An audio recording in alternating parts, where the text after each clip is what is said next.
반갑습니다. 틈틈이와 알아보는 미국 주식. 오늘은 비욘드 미트, B&D를 심층해보합니다. 한때는 미래식품의 대명사였잖아요. 근데 지금 상황이 정말 기이합니다. 5년 만에 주가가 99%, 그러니까 거의 휴지 조각이 됐는데 이상하게 최근 한 달만 보면 막 투기 광풍이 불고 있어요. 도대체 이 회사에 무슨 일이 벌어지고 있는 걸까요? 오늘 그 속사정을 한번 제대로 파헤쳐 보겠습니다. 자, 오늘 이 미스터리를 풀기 위해서요, 몇 가지 핵심적인 질문들을 따라가 볼 겁니다. 우선 첫 번째, 이 주식, 도대체 밈주식일까요? 아니면 정말 붕괴 직전인 걸까요? 그리고 두 번째, 그들이 처음에 내걸었던 그 뜨거웠던 약속은 뭐였고, 또 왜 이렇게 차가운 현실에 부딪히게 됐는지, 그리고 마지막으로 제일 중요한 거죠. 지금 내놓은 이 파격적인 생존 계획, 이게 과연 필사적인 몸부림일지 아니면 진짜 천재적인 한 수가 될지 같이 한번 그 답을 찾아가 보시죠. 네, 첫 번째 이야기, 밈주식인가, 붕괴인가입니다. 비욘드 미트의 지금 상황은요, 정말이지 두 얼굴을 가진 야누스 같아요. 한쪽 얼굴은 희망을 말하는데 다른 쪽 얼굴은 완전 절망을 이야기하고 있거든요. 이 기이한 주가 흐름부터 한번 뜯어보겠습니다. 자, 이 그래프 한번 보세요. 정말 극명한 대조가 모든 걸 말해주죠. 만약에 5년 전에 투자했다면 원금의 99%가 날아간 겁니다. 그런데 말이죠. 최근 딱 한 달만 놓고 보면 투기 열풍이 불어서 66%나 급등했어요. 이게 뭘 의미할까요? 그렇죠. 회사의 어떤 펀더멘탈, 그러니까 기초 체력과는 상관없이 그냥 온라인상의 관심만으로 주가가 롤러코스터를 따고 있다는 아주 위험한 신호입니다. 바로 이런 걸 우리가 소위 밈주식 현상이라고 부르는 겁니다. 그러니까 회사가 돈을 잘 버는지, 미래 가치가 있는지 이런 건 전혀 상관이 없는 거예요. 그냥 온라인 커뮤니티에서 가즈화하면서 관심이 쏠리고 투기 심리가 붙으니까 주가가 로켓처럼 솟아오르는 거죠. 핵심은 이겁니다. 지금 주가가 오르는 게 회사가 좋아져서가 절대 아니라는 거. 아니, 그러면 이 모든 혼란은 대체 어디서부터 시작된 걸까요? 자, 시간을 좀 거슬러 올라가 보죠. 한때 세상을 바꿀 것만 같았던 비욘드 미트의 그 혁신적이었던 첫 약속, 그걸 다시 한번 들여다볼 필요가 있겠습니다.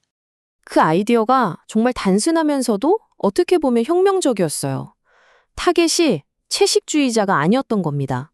그 틈새 시장을 넘어서 아예 전 세계 고기 러버들, 바로 우리 같은 사람들의 식탁을 정복하겠다는 야심이었죠. 진짜 고기랑 구별도 안 되는 식물성 고기를 만들겠다. 바로 이 비전 하나였습니다. 하지만 그 야심찼던 약속은요, 생각보다 훨씬 더 가혹한 현실의 벽에 정면으로 부딪히고 말았습니다. 도대체 무엇이 잘못됐던 건지 지금부터 하나하나 진단해 보겠습니다. 바로 이 한마디. 이 안에 문제의 핵심이 다 들어 있습니다. 다른 사람도 아니고 바로 CEO 본인 입에서 나온 정말 뼈아픈 고백이잖아요. 이게 그냥 시기가 좀 안 좋네 이 정도 뜻이 아니에요. 회사를 세웠던 그 근본적인 전제, 이제 곧 식물성 고기의 시대가 온다는 그 믿음 자체가 흔들리고 있다는 걸 사실상 인정한 셈입니다. 그리고 이런 분위기는 소비자들 반응에서도 그대로 드러났습니다. 불만이 크게 세 가지였어요. 첫째, 아니 무슨 식물성 고기가 진짜 고기보다 더 비싸냐. 둘째, 채식주의자들이 먹기엔 너무 가공식품 느낌이 강하다. 그리고 셋째, 이게 도대체 누굴 위한 거냐? 고기 먹는 사람? 채식주의자? 타겟이 애매하다는 거죠. 어느 한쪽도 제대로 만족시키지 못한 겁니다. 시장에선 이렇게 투기 열풍이 부는데 월가의 전문가들이 내린 진단은요? 정말 얼음장처럼 차가웠습니다. 주가가 1달러 언저리에서 거래될 때 전문가들은 아니 이 회사의 진짜 가치는 70센트밖에 안 돼 라고 딱 잘라 말했거든요. 왜냐? 계속 돈은 까먹고 있지, 식물성 고기 시장 자체도 쪼그러들고 있지. 이유가 명확했던 거죠. 그런데 설상가상으로 회사 고위 임원이 주식을 대량으로 팔아치운 사실까지 드러났습니다. 물론 이게 사전에 계획된 매도라고는 해요. 하지만 타이밍이 너무 안 좋잖아요. 회사가 지금 생존이냐 아니냐 이 기로에 서 있는데 내부자마저 주식을 판다? 이건 투자자들한테는 입에는 가라앉고 있으니 우리는 먼저 뛰어내린다. 이런 신호로 읽힐 수밖에 없는 겁니다. 자, 이렇게 최악의 상황에 직면하자 회사가 떠내든 가드는 바로 전략의 완전한 전환이라는 아주 급진적인 대수술입니다. 어떤 수술이냐면요. 말 그대로 자신들의 정체성에서 미트, 즉 고기라는 단어를 아예 떼어내버리는 겁니다. 이제 비욘드 미트가 아니라 그냥 비욘드. 더 넓은 의미의 글로벌 단백질 기업으로 거듭나겠다는 거죠. 이게 그냥 이름만 바꾸는 수준이 아니에요. 정말 생존을 건 대수술 계획입니다. 자, 1단계. 일단 대규모 비용 절감으로 계속 새고 있는 돈부터 막습니다. 2단계. 맛과 식감을 확 뜯어 고친 핵심 제품을 다시 내놓고요. 3단계. 이제 고기 흉내만 내는 게 아니라 아예 새로운 단백질 제품으로 확장합니다. 그리고 마지막 4단계.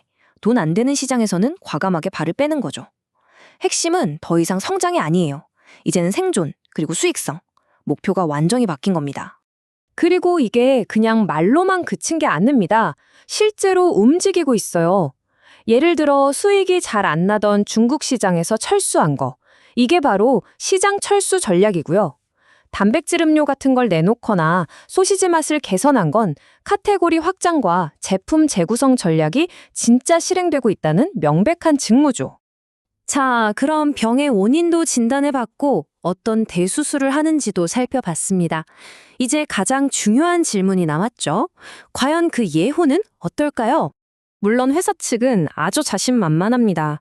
CEO는 우리에겐 아직 싸울 힘이 충분히 남아있다고 말하거든요. 이건 끝이 아니다. 더 강해지기 위한 리셋 버튼을 누른 것뿐이다. 뭐 이런 거죠. 결국 우리는 이 질문 앞에 다시 서게 됩니다. 고기 없는 고기라는 원대한 꿈을 접고 보다 현실적인 단백질 회사로 탈바꿈하려는 이 시도. 과연 이게 절박함에서 나온 마지막 몸부림일까요?